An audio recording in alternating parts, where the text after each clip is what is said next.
The wine had just started to breathe. That's how Mr. Alcott always put it, like wine was a living thing that needed a moment to wake up before being judged. I sat at the far end of the table, between Juliana and the grandfather clock that ticked loud enough to mark my anxiety. Her family always hosted these elaborate dinners like it was some formal occasion from the 1800s. Gold-plated cutlery, heavy linen napkins, and enough vintage Cabernet to drown a small village. I didn't fit here. I never did. But I loved Juliana, and she made me feel like I could, eventually. That night proved me wrong. We were only halfway through the first course, some pretentious salmon tartare, when Delilah cleared her throat with that performative daintiness she always weaponized. She stood, wineglass in hand, but her smirk didn't match the occasion. It wasn't a toast. I could feel the shift in the room before she even spoke. Like the air had been sucked out. "Enjoy your last party, thief," she said. Eyes locked on mine like daggers dipped in Chardonnay. "You stole $200,000 from the family's investment fund." The words slammed into me like a punch to the ribs. The clatter of silverware froze. I felt Juliana tense beside me, but I couldn't look at her. Couldn't look at any of them. Not yet. "I'm sorry." "What?" I finally said, voice shaky but rising. "What are you talking about?" Delilah leaned forward slightly, as if savoring the unraveling. "Don't play dumb, Miles. The fund is short exactly 200 grand. Right after you started helping with the firm's accounts. We checked. It's your logins, your access, your trail." I opened my mouth, but Juliana moved faster. Her hand whipped across my cheek so hard it snapped my head sideways. The slap echoed louder than her mother's gasps. I blinked at her, stunned. Not from the sting, but from the look in her eyes, betrayal, disbelief, disgust. Like she'd just learned she married a stranger. "Return the money and get out," she hissed through gritted teeth. "Do it quietly, before you make this worse." I turned my head slowly, taking in the table. Faces I'd shared holidays with, laughed with, helped move furniture with. They all looked at me like I was dirt on their imported rugs. Even her father, who once offered me a cigar and called me son. He said nothing. His jaw was tight, his gaze unflinching. "I didn't take anything," I said, trying to keep my voice even. "I helped modernize your damn accounting software, that's it. I've never touched your money." "Liar," Delilah snapped. "You think we'd make this up? You think we'd risk the family's reputation just to watch you squirm?" I looked to Juliana again. My Juliana. The woman who once said she admired my integrity more than my resume. But she wasn't there. Not really. Just a shell sitting in her place. "Say something," I pleaded. "You know I wouldn't do this." Her lip trembled, but she didn't speak. Didn't even blink.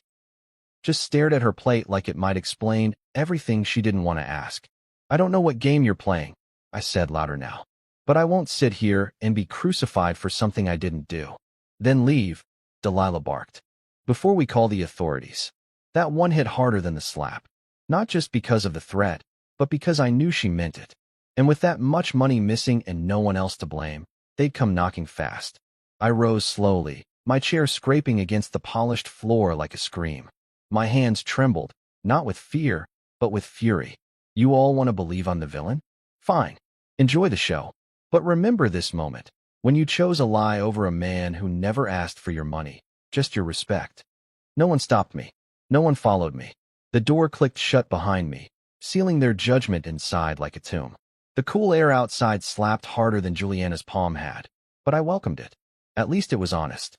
I stood there on the front steps for a few long seconds, breathing in something that didn't reek of accusation. I could still hear laughter and music bleeding from the windows.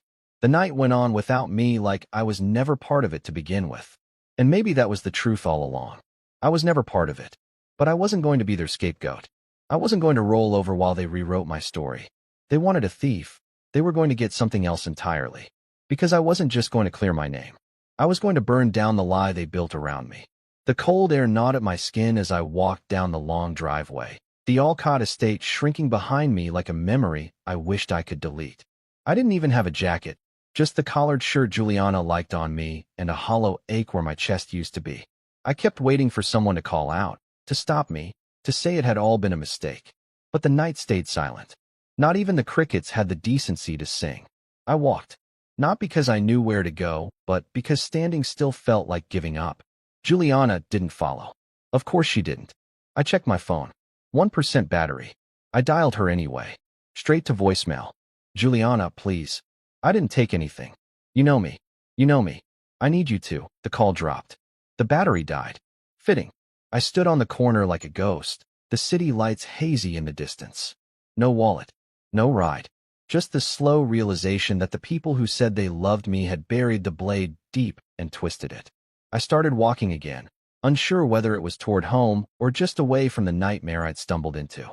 The streets were empty, my footsteps hollow on the pavement. I remembered how proud Juliana had been when she first introduced me to her family. "This is Miles," she'd said, arm hooked in mine like a badge of honor. "He's not one of those guys who fake success. He's building something real." God, she used to glow when she looked at me. Now, one accusation, and she didn't even ask a question.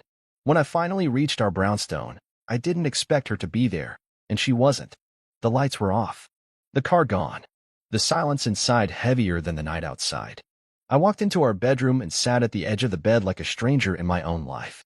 Her scent still lingered on the pillow. I wanted to believe this was some elaborate misunderstanding, but the slap still rang in my ears. I turned on the TV just to drown the quiet. The screen flickered with news I couldn't absorb. My mind was stuck on Delilah's smug face. She had stood there so sure, so practiced. It wasn't a sudden accusation, it was a setup. And not just any setup.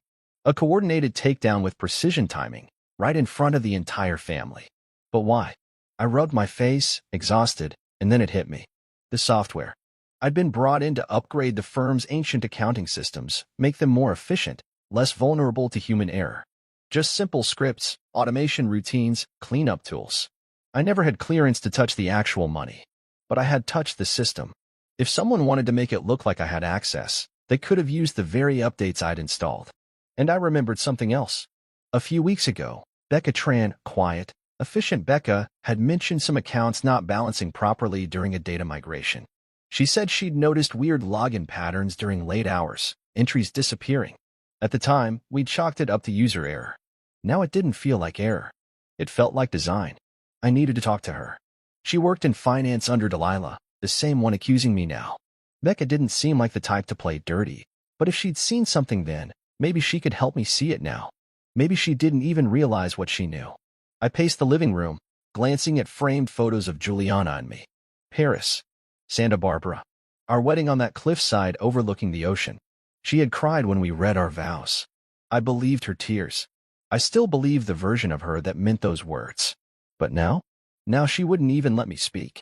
That slap had been more than rage. It was conviction. And it crushed me. I tried calling her father next. Mr. Alcott had once called me the breath of fresh air this family needed. He was old money but liked to think of himself as progressive. Maybe he'd listen. I doubted it, but I had nothing left to lose. It rang 6 times. Then, finally, a click. "Miles," he said. Not warmly, not coldly, just a word held at arm's length. "Sir," I breathed. "Please. I need 5 minutes. I didn't steal anything. You know I wouldn't. Do I?" He replied. The words cut clean. This isn't how I wanted to handle this. But Delilah presented documentation. Even Juliana. Juliana didn't even ask me what happened. I snapped. She slapped me, sir. In front of everyone. I've never touched that money. I worked on the back end, the automation tools. Someone used me. Someone is using you. There was a long pause. Then, "You have 2 minutes. Meet me at the estate tomorrow morning. Early. Before the staff arrives. Don't make me regret it." He hung up. I sank to the floor, back against the wall, staring at nothing. My throat burned. My hands ached from clenching them all night. But for the first time since the accusation, I felt something other than shame. Resolve. I didn't know who set me up yet, but I would find out. And when I did, they'd wish they never touched my name. The gates creaked open like I didn't belong, which technically, I didn't anymore. I walked up the winding driveway of the Alcott estate with my heart pounding like it was about to kick through my chest. I hadn't slept. I hadn't eaten. All I had was a bag slung over my shoulder with a laptop, a flash drive, and the last scraps of dignity I could find. The main house stood as imposing as ever, white columns, a grand front porch, ivy draped like jewelry over expensive stone. Juliana used to joke that it looked like the kind of place where scandals were born and buried. Turns out, she was right. Mr. Alcott greeted me at the side door, not the front, as if I were a contractor coming to check on plumbing. He didn't offer a handshake. just stepped aside and motioned for me to follow. Delilah was already inside. She leaned against the edge of the library's fireplace like a queen preparing for trial. Except I was the one in shackles. Her outfit was sharp. Her smile, sharper. On the coffee table between us were printed spreadsheets, log files, and glossy photos of transaction histories. I glanced at Juliana, sitting far off in the corner, her arms folded tight. Her face looked carved in marble, emotionless, unreadable. But her eyes gave her away. They were swollen. She'd cried. Maybe not for me, but she cried. Well, Delilah said with that smug glint in her voice, here's your chance to spin it, Miles. Let's hear your side. I don't need to spin anything, I replied, jaw clenched. Just show me the raw access logs, the back-end metadata. You're giving me curated summaries. I want the real data. Delilah laughed, actually laughed like I was a child asking for the keys to a jet. You expect us to hand over proprietary records to the man accused of theft? You already judged me, I said, turning to Mr. Alcott. I didn't come here to plead. I came here to prove. But I need the same access I had when I worked on your systems. If you want the truth, that's the only way I can give it to you. Mr. Alcott didn't answer right away. He moved to the window, hands behind his back like a tired general. You were always the logical one, Miles. Calculated. Quiet. I like that about you. But if you're lying to me now, if you're just here to dig a deeper hole. I'm not, I interrupted, softer this time. And I'll take whatever consequences if I can't back up what I say. But give me 2 days. That's all I'm asking. He turned, eyes landing on his daughter. My wife, Juliana. She didn't look at me. Give him what he needs. If he's lying, we'll know soon enough. I swallowed the lump in my throat and nodded. Delilah rolled her eyes and tossed a flash drive on the table like a bone. Fine, but you don't get near the main house. You stay in the pool house. Any violation, and we go straight to the police. Understood, I said. I looked back at Juliana as I picked up the drive, but she still wouldn't meet my eyes. I wanted to scream, to shake her and say, don't you know me better than this? But I didn't, because even if she didn't believe me now, she would. I'd make sure of it. The pool house was beautiful, in a sterile, disconnected kind of way. Big enough to be its own home, but small enough to remind me I was no longer part of the main story. Just an extra with a scandal. I sat at the desk, booted up my laptop, and opened the files. At first, it looked clean. Exactly what I expected: ledger entries, timestamps, account names. But the deeper I dug, the more I noticed something odd. Some of the transfer records had timestamp overlaps. 2 entries logged simultaneously from different IP addresses, one supposedly mine. That was impossible. I cross-referenced my device ID with the access logs. Most matched, times I remembered working. But others? Midnight entries. Weekend logins. Activity from devices I'd never seen. And all the major transfers? Linked to those. Someone had ghosted my credentials. I leaned back, heart hammering. My memory flashed to Becca again. Sharp. Quiet. Attentive. She once mentioned Delilah keeping separate records. A shadow ledger, she called it, half joking, half warning. No one took her seriously. Not even me. I found a folder buried in the admin backup. A strange one labeled Trust, Revision 2. It was encrypted, but the naming alone was suspicious. Not standard. Not in any approved directory. It was the kind of folder someone creates when they're planning to bury something. I didn't need proof of innocence anymore. I needed proof of intent. Someone had framed me. Yes, but they also knew how to make it stick. That folder, those timestamp mismatches, they weren't just errors. They were planted. This wasn't a misunderstanding. It was a chess move. I looked toward the estate, lights twinkling in the main house beyond the hedge. Somewhere in there, Delilah was sipping wine, thinking this was over. Juliana was sitting in a room that used to be ours, haunted by doubts someone else planted in her heart. I wasn't just fighting for myself anymore. I was fighting for what was real between us. And if Becca Tran still had even a shred of conscience left, she might just be the key to unlocking everything. I didn't sleep much that night in the pool house. My body was exhausted, but my mind kept pacing. The ceiling fan spun like a metronome to my thoughts. Each rotation a beat closer to the edge of something big, truth, maybe, or a breakdown. Around 4 a.m. I gave up on pretending to rest and got back to the laptop. The files Delilah had so generously thrown my way weren't everything. They were filtered, cleaned versions of what the system had already processed. but I still had access to the audit trail backups. Most people didn't know they existed, hidden deep in the structure I designed during the system overhaul. They weren't easy to reach, but they were untouched, original. And when I found them, I felt a strange mix of dread and relief. The access logs showed something Delilah had either overlooked or assumed I wouldn't remember. The device IDs didn't match mine. Sure, the login credentials were under my name, but the actual digital fingerprints? Different MAC addresses, inconsistent geolocation data. Some of the logins happened when I was in meetings or logged into different terminals, completely impossible overlaps. I wasn't paranoid anymore. Someone had forged my digital identity, and I had a damn good idea who had the motive, the means, and the ego to try it. Around noon, I walked to the edge of the estate where the office wing connected to the financial annex.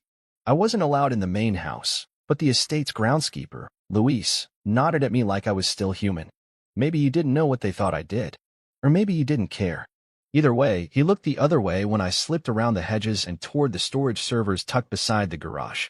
Inside was dust, old wires, humming hardware that had been left to run on autopilot. Most of the Alcotts had forgotten it existed, but I hadn't. I was the one who helped transition their data from these local backups to the cloud, and I knew what still lingered in the dark. It took 2 hours to pull the raw archives and another one to decrypt the shadow metadata logs using the override key I'd quietly built in when Delilah insisted on a more hands-off approval chain. She hadn't wanted oversight. She wanted control. And that mistake gave me just enough room to slip between her cracks. That's when I saw the real mess. There were entries going back 10 months, far before I had access. But they'd been re-timestamped to match my activity period. The folder marked Trust, Revision 2 appeared again, this time with subdirectories labeled with names I didn't recognize: Shell. Companies, personal account tags, offshore markers. But one name hit me square in the chest. B. Tran. Becca. Why was her name linked to this? At first, panic gripped me. Had she helped Delilah? Was this deeper than I thought? Then I remembered the conversation months ago, her subtle warning, her twitch of unease. No, she wasn't behind it. She was being used too. Or at least she knew enough to be dangerous. I needed to talk to her. But not at the office, not over text. If Delilah was bold enough to orchestrate a digital theft and frame me, she'd have no problem tapping phone lines or setting traps. I needed to see Becca face to face, off the radar. I packed the files onto an encrypted drive, changed my clothes, and slipped out of the side gate, catching a cab into town. I texted Becca once.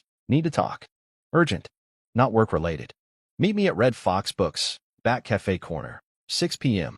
She didn't reply for over an hour. Then, I'll be there. Back at the pool house, I waited. Every knock of the pipes, every creak of the walls felt like a threat. I half expected Juliana to show up with tears or cops, but the day stayed quiet. At 5:30, I left again, carrying the drive and a strange hope that this meeting wouldn't break the last thread holding my name above water. Red Fox Books was nestled in the corner of a quiet street, lined with antique shops and overpriced boutiques. Becca was already there when I walked in, a hair tied back, hands wrapped around a lukewarm coffee cup. She looked pale, tired, guilty. Hey, I said gently as I slid into the booth across from her. She didn't smile. Why do I feel like this is about Delilah? Because it is, I said. And because you already know something's wrong. She exhaled, long and slow, like someone had let the air out of a balloon she didn't know she'd been holding. I don't know everything, Miles. But I know enough to feel sick. I slid the drive across the table. This? It shows she framed me. Logins, time discrepancies, account links. And your name came up. Not accusing you, but I think she used your access, too. Becca stared at it, then at me.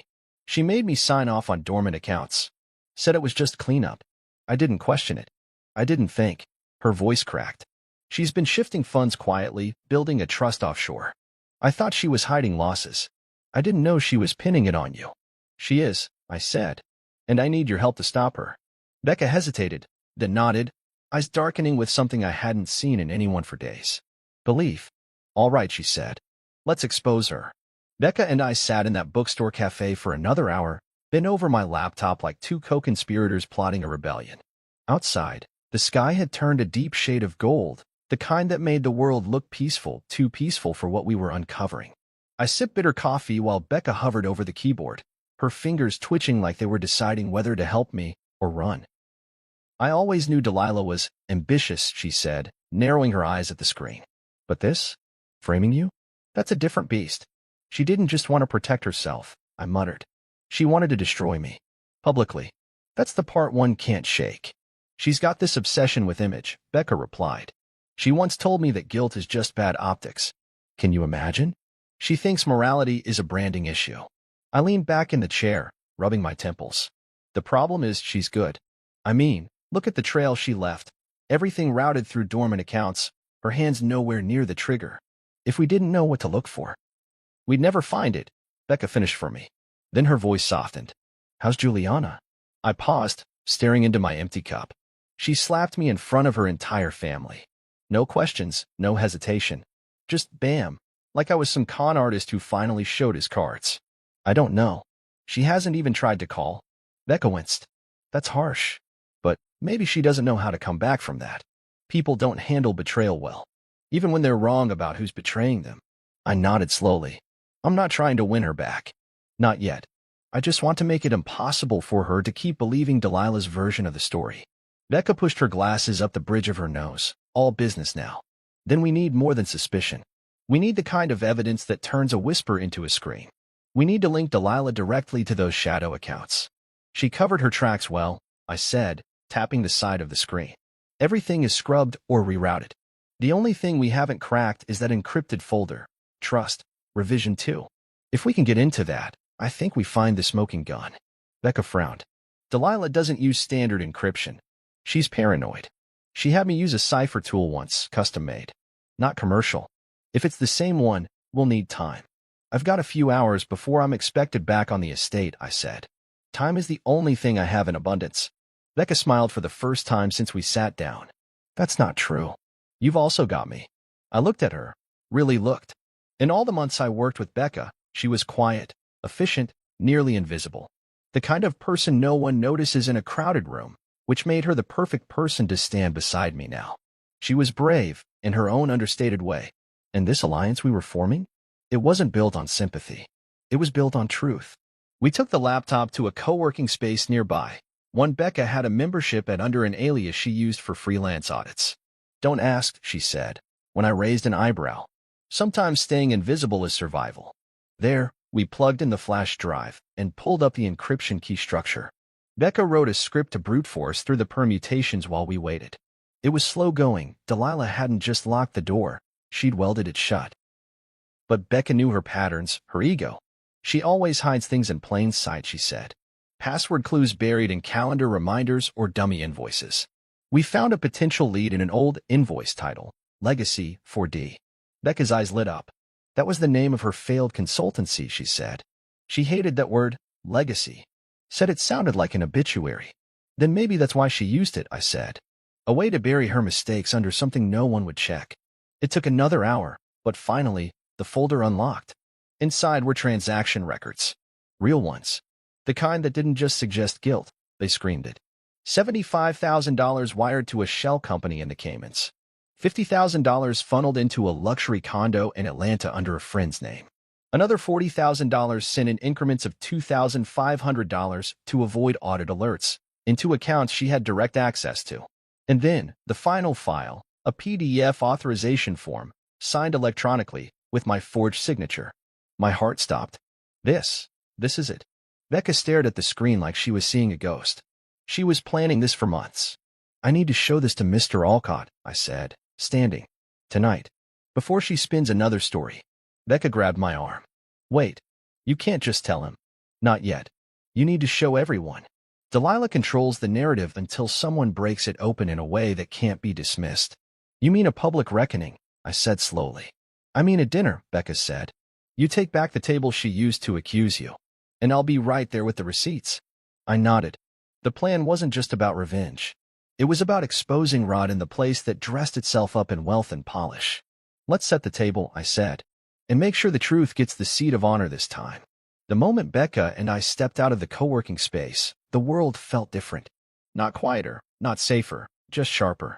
Like everything around me had edges I hadn't noticed before. Every car that passed, every glance from a stranger, it all seemed suspicious. That's what betrayal does.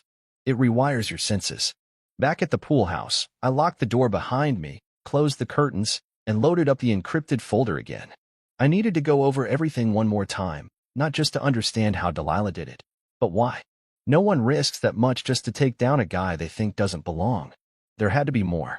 Becca joined me after dark, slipping in through the back gate with takeout and a flash drive of her own. I grabbed the old internal memos from my backup archives, she said. Some of it's junk, but a few messages stood out. She popped it into my laptop and pulled up a thread from 5 months ago. An internal memo from Delilah to the finance department, authorizing temporary access to 3 dormant accounts for routine ledger testing. My name was included as a project collaborator. It looked official, innocent, but it wasn't. What she told me was that this was for system migration testing, Becca said, pointing to the timestamp. But she executed the first $50,000 transfer 6 minutes after this memo was issued. This wasn't testing. This was the first move. I leaned back, stunned. She used my presence as a cover, built the narrative early. Becca nodded grimly. She needed a fall guy? Someone close enough to the system to make it believable, but just far enough from the trust of the family to be disposable. And then she staged the accusation in front of them all like a show trial. That wasn't impulsive. That was choreography. I swallowed hard, watching the dots connect in my head like a conspiracy board. And the funds went where? Becca pulled up a forensic report we'd built earlier. 3 of the wire transfers ended up in a holding account under a trust called LDN Holdings. We traced that to an LLC in Nevada, which was used to purchase real estate in Atlanta. 1 property, seaside condo, cash offer, no mortgage. But here's the kicker, Delilah's name isn't anywhere on it. Then who's the listed manager? I asked. Becca hesitated. A woman named Sadie Monroe. Lives in New Jersey. 46. No connection to any Alcotts, on paper. But dig deeper? She's Delilah's old college roommate. I found photos. Social media traces. They still talk. They even went on a spa retreat last year. I closed my eyes, exhaling slow. She thought of everything. Becca sat down across from me, her eyes tired but sharp. That's why the dinner has to happen. We need to control the room. Let Delilah walk in thinking she's still on top, then pull the rug out. In front of everyone. And Juliana? I asked. She's going to need to see it herself. All of it. The logs. The forged signature. The financial trail. Becca hesitated. And you need to be ready if it's still not enough for her. That part haunted me. More than being framed. More than the humiliation. The fear that even after the truth came out, Juliana might still choose the lie. Because sometimes it's easier to live with the lie than to admit you've hurt someone who never deserved it. I nodded. We'll need printed packets. Clear formatting. Charts. Evidence that even a room full of millionaires can't ignore. I'll handle the visuals, Becca said, already pulling out her tablet. We'll keep it airtight. We worked late into the night, piecing together a forensic puzzle designed to strip Delilah of her last shred of deniability. Every transaction, every login, every manipulated signature. Becca even managed to match the keyboard typing cadence from Delilah's old emails to the forged ones, something only a behavioral analyst would notice. But it was just the kind of detail Mr. Alcott would respect. Around 2 a.m., I stood outside, staring up at the main house. Lights were still on in the east wing. Maybe Juliana was awake. Maybe she was wondering about me. Or maybe she'd already rewritten the story in her mind to justify her silence. The next morning, I met with Mr. Alcott before breakfast. He was standing by the koi pond, feeding the fish like it was a form of meditation. I want to call another dinner, I said, straight to the point. Same people, same table. He didn't look at me, just tossed another pellet into the water. You found something? Yes. Enough to turn this entire thing upside down. He turned then, studying me with the same calculating gaze he used in business meetings. And if you're wrong, I'm not. He gave a slow nod. Then I'll arrange it. Tomorrow night. As I walked away, my phone buzzed with a message from Becca. Final report done. Audio 2. I pulled the voicemail Delilah left for Grant, the junior accountant. She offered him hush money. I stared at the message, adrenaline lighting up my spine. This wasn't just evidence. It was a confession. The house looked exactly the same as it had the night they accused me, pristine, polished, like nothing bad had ever happened inside its walls. You'd never guess a family tried to tear someone apart here over roasted duck and designer wine. But this time, I wasn't walking in blind. This time, I had something better than hope. I had proof. The dining room was already set when I arrived. Same seats, same silverware, even the same damn napkin rings. Mr. Alcott had kept everything identical, by request, my request. I wanted them to feel the full weight of déjà vu when the curtain dropped. The only difference now was the thick envelope I carried, and the flash drive Becca would bring in 5 minutes after I started speaking. Delilah was already at the table when I walked in, draped in confidence and a pearl necklace I was sure came from some guilt-ridden admirer. She looked at me, smiled like we were old friends, and leaned back in her chair. Well, the comeback tour, she said. I didn't take the bait. I simply nodded to Mr. Alcott, who stood at the head of the table and cleared his throat. Miles has requested this gathering, he said, and I've agreed. He claims to have new information regarding the funds that went missing. I expect all of you to listen. Juliana sat across from me. Her expression was unreadable again, guarded. I wondered if she had even read the messages I sent the night before. Probably not. Or maybe she had and still didn't know where she stood. I reached into my envelope and pulled out the packets, one for each person at the table. Printed spreadsheets, comparison logs, IP traces, the signature overlay showing mine versus the forged one. I placed them carefully in front of each plate, like offerings at a ritual. This, I said, is everything you didn't get to see the night I was accused. I stayed silent then because I was blindsided. I didn't even know what I was being accused of. But now I do. Delilah chuckled. So you've come back with charts. That's cute. No, I said calmly. I've come back with the truth. Those accounts you claimed I accessed? The transactions didn't come from my device. The logs were spoofed using outdated backup entries. I have the real data, the raw, untouched audit trail. I paused, letting the silence stretch. Some of them were already flipping pages. Juliana wasn't. She stared at me. And the transfers? I continued. They went through a shell company registered under the name LDN Holdings, which funded an offshore trust. The listed manager is Sadie Monroe, Delilah's college roommate. Delilah's eyes flickered. Just for a moment. But it was enough. I kept going. The signature on the authorization form that proved I greenlit the transaction? Forged. Here's the overlay showing the biometric pattern doesn't match mine. And just so we're clear, I wasn't even in the country the day it was signed. I was in Toronto, speaking at a tech conference. You can verify that too. Now the room stirred. Juliana looked down at her packet, lips tightening. Mr. Alcott picked up his reading glasses, studying a page like it personally offended him. That's when Becca entered. She didn't make an announcement. She simply walked in, calm as water, and placed a small flash drive next to Mr. Alcott's wine glass. This, she said, is the complete forensic audit, including a voicemail from Delilah to Grant Keating, one of the junior accountants. In it, she offers him a bonus if he keeps quiet about account inconsistencies. I suggest you play it. Delilah stood. This is insane. You brought in a hacker and some ex-employee to stage a smear campaign. Becca didn't flinch. Actually, I'm still employed. And I didn't hack anything. I preserved data, something you never learned to do correctly. Mr. Alcott stood now too, taking the flash drive and signaling one of the household staff to bring a laptop. Delilah paced like a caged animal, her mask cracking with every second. You're going to believe him? He's a liar. He manipulated everyone.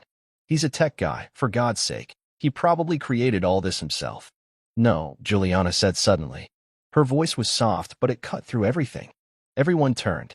She was holding the signature page. Her hand trembled as she traced the forged line. He doesn't write his M like that. I always told him it looked like a mountain. This one's a straight line. It's not his.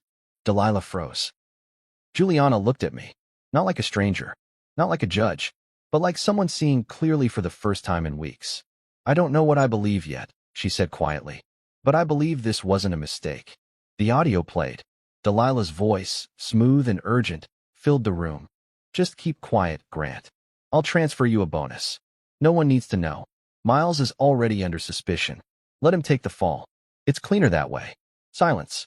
No one moved. No one defended her. Delilah's mouth opened, then closed. Her face drained of color. I was protecting the family, she whispered. No, Mr. Alcott said coldly. You were protecting yourself. Delilah's footsteps echoed down the marble hallway as she stormed out of the dining room. I didn't follow her. No one did. The door slammed behind her with a finality that should have felt victorious, but it didn't. Not yet. Juliana was the first to break the silence. She stood from her seat slowly, her hands flat on the table like she needed something solid beneath her. Her eyes were glassy, but no tears fell. She didn't look at me, didn't look at anyone. "I need air," she said. And then she was gone too. The rest of the family stayed seated, as if movement might trigger another disaster. Mr. Alcott sat back down heavily, the full weight of everything he'd just witnessed pressing into his spine. He reached for his wine, but his hand paused midway. Instead, he folded his fingers together and stared at the untouched flash drive like it held the ruins of everything he'd built. "She's my daughter," he said, not looking at me. I knew she could be ruthless, but I never imagined she'd go this far. "She was drowning," I replied quietly. "That condo, that holding trust, all bought with money that didn't belong to her. Her name was never on the line, so she picked someone else's to carry the blame." "You," he said. This time he looked at me. "She picked you." I nodded once. "Because I was easy to discard. I wasn't born at this table." Mr. Alcott's lips pressed into a tight line. "No, but you earned your place here. And I should have remembered that." The room was starting to empty. One cousin excused himself. Another trailed after Delilah like maybe he'd talk her off the ledge. But I didn't care. I stood there gripping the back of my chair, my shoulders tense and my throat dry. Becca touched my arm gently. "You did it." "Not alone," I said. "You saved me, Becca." She smiled faintly. "You saved yourself. I just handed you the right flashlight." She left soon after that, slipping away as quietly as she arrived. Becca had never needed the spotlight, only the truth. I lingered a few more minutes in the dining room, waiting for something that didn't come. Maybe closure, maybe applause. But there was none. Just the distant hum of night settling around the estate. I stepped out into the garden where string lights glowed above the stone path, casting gold halos over everything. I followed the faint sound of breath and wind until I found her. Juliana was sitting on the edge of the fountain, her heels discarded, her feet dangling just above the water. Her shoulders were hunched, her hair pulled into a loose knot that had started to unravel. She didn't look at me when I approached, didn't ask why I was there. She just said, "She's my sister." "I know," I said, standing a few feet away. "And I know that makes this harder than it already is." She finally turned to me, her eyes searching, as if trying to see the man she used to love through the fog of everything that had happened. "I slapped you," she whispered. "You did. And I told you to get out." I nodded. "I'm so sorry, Miles." Her voice cracked. I was scared, and she was so sure, and I didn't know what to believe. "I wasn't angry at the slap," I said, slowly stepping closer. "I was angry because you didn't even ask me if it was true. You didn't look me in the eye and say, 'Miles, tell me what happened.' You just believed them. You believed her." She blinked, tears finally falling. "I know, and I don't know how to fix that." I sat down beside her, close but not touching. "I don't think you fix something like that with a single apology or grand gesture. You fix it over time, with truth, with trust that's earned again." She nodded, wiping her cheeks with the back of her hand. "She used me. She knew that if I believed her, everyone else would too. I was part of her plan, and I didn't even see it. She counted on that," I said. "And that's not your fault. But what happens next? That's on us." She looked at me now, really looked. "Do you still love me?" The question hit harder than I expected, but I didn't hesitate. "Yes," I said, but not the way I did before. That version of us shattered the moment you turned away. "Now, I think we rebuild, if you want to." She nodded, slowly, like her heart was finally catching up to her eyes. "I do. I want to, if you'll have me." I reached for her hand, laced my fingers through hers. "We take it slow, one day at a time." She leaned into me, her head resting on my shoulder like it had hundreds of times before. But this time, it felt different. Not like comfort, but like commitment, like survival. Behind us, the lights in the main house flickered. The storm had passed, but the damage would linger. Delilah wouldn't disappear quietly. That much I knew. Her ego was too big, her resentment too deep. But for now, we had this. A single, quiet moment carved from the chaos. And I wasn't going to let go.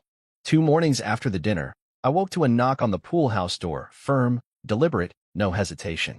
I opened it to find Mr. Alcott standing there in a crisp navy suit, tie already knotted, eyes tired but resolved.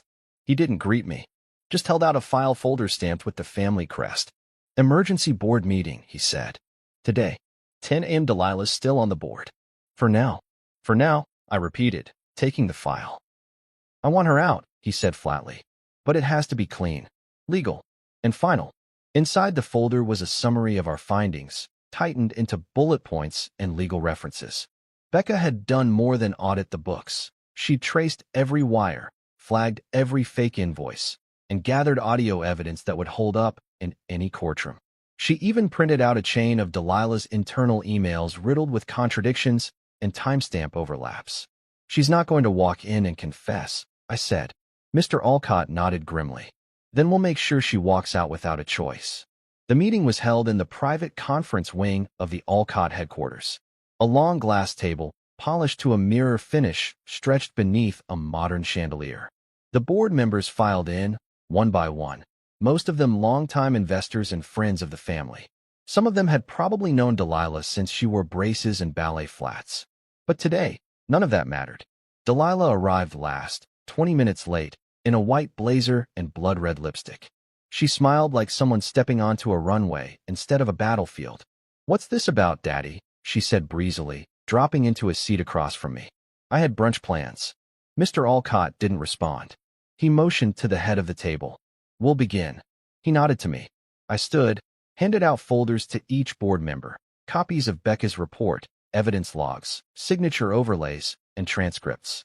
At the top was a one-page executive summary, bolded at the header.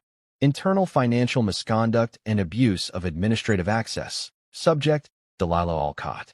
"I won't waste your time," I began. "Over the last 6 months, $200,000 was funneled through dormant accounts under the Family Investment Fund.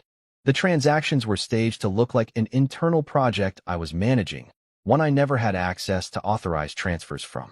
The data was manipulated using mirrored device IDs and ghost logins from Delilah's private terminal. We've traced the funds through shell companies to an offshore trust used to purchase real estate and cover personal debt." Delilah laughed, a dry, forced thing. "This is absurd." "Page 6, I said calmly. "Wire confirmation." "Page 9, audio file transcript of your voicemail to Grant Keating, offering him money in exchange for silence." The room went silent as pages turned. Juliana was seated off to the side, not at the board table, but behind me, by choice. She wanted to be here, not to speak, but to witness. Her eyes didn't leave Delilah for a second. "Fake," Delilah hissed. "All of it. He's trying to save his own skin." Becca stood then, from the back of the room. She'd arrived early, in a plain black blouse, hair pulled tight. "No, Delilah," she said. "He's trying to save your father's company. The only one trying to save themselves is you." Becca handed over the final document, a notarized affidavit from Grant himself, confirming the voicemail and detailing Delilah's instructions. Delilah pushed away from the table, face flushing. "You can't do this. You have no legal right." "I do," Mr. Alcott said sharply, cutting her off. "I'm the chairman, and after reviewing this evidence—" "You're siding with him?" she cried, pointing at me. "He's nothing. He's not even blood." "Exactly," he said, "which means he didn't feel entitled to destroy what the rest of us built." Delilah stood there trembling, her chest rising and falling in sharp bursts. She looked around the table, but no one met her eyes. Not one hand lifted to her defense. "You'll regret this," she whispered. "You'll all regret trusting him." She snatched her purse, heels clicking like gunshots as she walked out. No one followed her. Not this time. Mr. Alcott leaned forward, hands steepled. Effective immediately, Delilah Alcott is removed from all leadership roles. Her board membership is suspended pending legal action, and her access to all company systems is revoked. If anyone has objections, speak now. The room stayed quiet. I sat down slowly, heart thudding not from fear anymore, but from something close to peace. It was over. Afterward, Becca and I stood by the elevator. She looked exhausted but satisfied. "You were brilliant," I told her. She smirked. "I'm not done yet. I still want to rebuild the entire system. No more shadow ledgers. No more loopholes." "You in for that?" I asked. "Doing it right, from the ground up?" "Only if you're in charge," she said. Mr. Alcott approached, slipping something into my hand, a business card. On the back, a handwritten note, "Head of Digital Compliance, offer pending." "I trust you'll say yes," he said. "You've already earned it." 3 weeks later, I sat on the garden steps of the Alcott estate, the same ones Juliana and I used to sneak out to during stuffy family events. It felt surreal to be back here, not as the accused, not as the outsider, but as something new, someone rebuilding from the wreckage. The grass was freshly trimmed, the roses in bloom again. Life, somehow, had the audacity to keep going. Beside me, Juliana sat with one knee tucked under her sundress, her hand resting quietly in mine. We hadn't spoken much this morning, but that was okay. Silence had stopped feeling like a punishment between us. Now it was a space we were learning to share again. I still remember the slap, she said finally, eyes focused on the garden wall. So do I replied. I felt it for days, not just on my cheek. She turned to me, something fragile in her expression. I hated you in that moment, but I hated myself more for how fast I believed them, for how fast I turned. I think you wanted to believe them, I said gently, because it was easier than believing your sister could be capable of that. She was family, she whispered. You were love. I didn't know which one was supposed to win. I gave her hand a light squeeze. Maybe love doesn't always win. Sometimes it has to survive first. She looked down, a faint smile touching her lips. And we survived. We did. It wasn't a neat ending. We were still in therapy, still having hard conversations. Trust doesn't just come back because the truth does. But it was growing, piece by piece. Like muscle, ripped, healed, stronger. Inside the estate, the business was changing too. Mr. Alcott had handed me the reins to digital compliance the week after Delilah's removal. Becca came on as my second in command, and together we gutted the old systems. No more shadow ledgers. No more solo authority. We installed multi-level encryption, double verification trails, and scheduled monthly audits with third-party consultants. We built in transparency where there used to be fog. The first few days were tense. Some of the staff still looked at me like I might snap the whole place in half. But that changed when Becca gave a presentation to the board on system integrity and started by saying, I trust this man with everything I know. After that, the atmosphere began to shift. I never asked what happened to Delilah after she was escorted out. Juliana didn't bring her up much either. Word around the estate was that she fled to a resort town to heal, but I suspected she was licking her wounds and calculating her next move. The truth is, I didn't care anymore.